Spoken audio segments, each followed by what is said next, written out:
ನೋಡಿ ನಮ್ಮ ಯುವಕರಿಗೆ ಬಹಳಷ್ಟು ಜನ ಜ್ಞಾನ ಇರುತ್ತೆ, ಪದವಿ ಪಡೆದಿರ್ತಾರೆ, ಆದರೆ ಅವ್ರಿಗೆ ಯಾವ ಕೌಶಲ್ಯತೆ ಯೂಸ್ ಮಾಡಬೇಕು ಅಂತ ಹೇಳಿ ಗೊತ್ತಿರಲ್ಲ.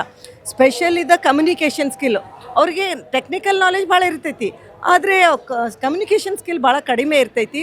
ಆಮೇಲೆ ಯಾವ ಸೆಕ್ಟರಲ್ಲಿ ಯಾವ ಉದ್ಯೋಗ ಇದೆ ಅಂತ ಅವ್ರಿಗೆ ಅವೇರ್ನೆಸ್ ಬೇಕಾಗತ್ತೆ.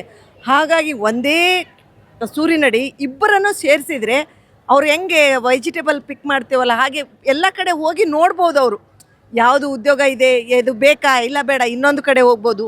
ಹಾಗಾಗಿ ಅವ್ರಿಗೆ ಒಂದು ಅವಕಾಶ ಕಲ್ಪಿಸಿಕೊಡೋದು ನಮ್ಮ ಕರ್ನಾಟಕ ಸರ್ಕಾರದಿಂದ ಮಾನ್ಯ ಮುಖ್ಯಮಂತ್ರಿಗಳು, ಮಾನ್ಯ ಉಪಮುಖ್ಯಮಂತ್ರಿಗಳು ಹಾಗೂ ನಮ್ಮ ಇಲಾಖಾ ಸಚಿವರು, ಹಾಗೆ ಇಲ್ಲಿ ಸ್ಥಳೀಯ ನಮ್ಮ ಜಿಲ್ಲಾ ಸಚಿವರು ಎಲ್ಲರೂ ಮಾರ್ಗದರ್ಶನದಲ್ಲಿ ಈ ಒಂದು ಕಾರ್ಯಕ್ರಮವನ್ನು ಆಯೋಜನೆ ಮಾಡಿದ್ದೀವಿ.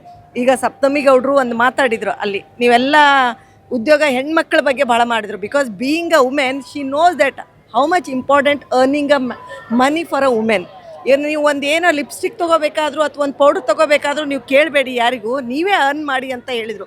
ಆ ರೀತಿಯಾಗಿ ಎಷ್ಟೇ ಆಗಲಿ, ಆ ಸಂಬಳ ಎಷ್ಟೇ ಬರಲಿ, ಮೊದಲು ದುಡಿಯೋದು ಕಲಿಯಬೇಕು ನಾವು ಹೆಣ್ಮಕ್ಳು, ಸ್ವಾವಲಂಬಿಯಾಗಿ ಇರಬೇಕು. ಹಾಗಾಗಿ ಈ ವೇದಿಕೆ ಮೂಲಕ ನೀವು ಮೊದಲು ಉದ್ಯೋಗ ತಗೊಳ್ಳಿ. ಒಂದು ವೇಳೆ ಉದ್ಯೋಗ ಸಿಗದಿದ್ದರೆ ನಿಮ್ಗೆ ಯಾವ ಸ್ಕಿಲ್ ಕೊರತೆ ಇದೆ ಅದನ್ನು ನೋಡ್ಕೊಳ್ಳಿ, ಅವೇರ್ನೆಸ್ ಮಾಡ್ಕೊಳ್ಳಿ. ಅದು ಸ್ಕಿಲ್ಲನ್ನು ಕೊಡುವ ಜವಾಬ್ದಾರಿ ನಾವು ಕರ್ನಾಟಕ ಕೌಶಲ್ಯ ಅಭಿವೃದ್ಧಿ ನಿಗಮದಿಂದ ನಾವು ಮಾಡ್ತೇವೆ. ಆಮೇಲೆ ಈ ಜಿಲ್ಲೆಯಲ್ಲಿ ಯಾವ ಸ್ಕಿಲ್ ಬೇಕಂತ ಒಂದು ಸ್ಟ್ಯಾಟಿಸ್ಟಿಕ್ಸ್ ಕೂಡ ನಮಗೆ ಈ ಮೂಲಕ ಸಿಗುತ್ತೆ. ಹಾಗಾಗಿ ಇದೊಂದು ಚಿಕ್ಕ ಪ್ರಯತ್ನ ನಮ್ಮ ಕರ್ನಾಟಕ ಸರ್ಕಾರದಿಂದ. ಎಲ್ಲೋ ಒಂದ್ ಕಡೆ ಹೆಣ್ಮಕ್ಳನ್ನ ಅಬಲೆಯನ್ನ ಕರೆಯೋ ಜಾಗಕ್ಕೆ ಫುಲ್ ಸ್ಟಾಪ್ ಇಟ್ಟಂಗಾಗುತ್ತಲ್ವಾ ಇದೊಂದು ಯೋಚನೆ? ಇಲ್ಲ, ನಾವು ಅಬಲೆ ಅಂತ ಏನು ಎಲ್ಲೂ ಹೇಳ್ತಾರೆ, ಆದರೆ ನಮಗೆ ಒಂದು ಅವಕಾಶ ಕೊಟ್ಟರೆ, given a opportunity they will excel to any extend. You can see ಎಷ್ಟೊಂದು ಜನ ನಮ್ಮ ಹೆಣ್ಮಕ್ಳು ರಾಜಕೀಯದಲ್ಲಿ ಉನ್ನತ ಸ್ಥಾನ, ನಮ್ಮ ಇಂದಿರಾ ಗಾಂಧೀಜಿ ಅವರೇ ಇದ್ದಾರೆ, ಅಥವಾ ಫಿಲ್ಮ್ ಇಂಡಸ್ಟ್ರಿಯಲ್ಲಿ ಉನ್ನತ ಸ್ಥಾನ ಮಾಡಿ ಅವರೇ ಮೇನ್ ರೋಲ್ ಕೂಡ ಮಾಡಿದ್ದಾರೆ.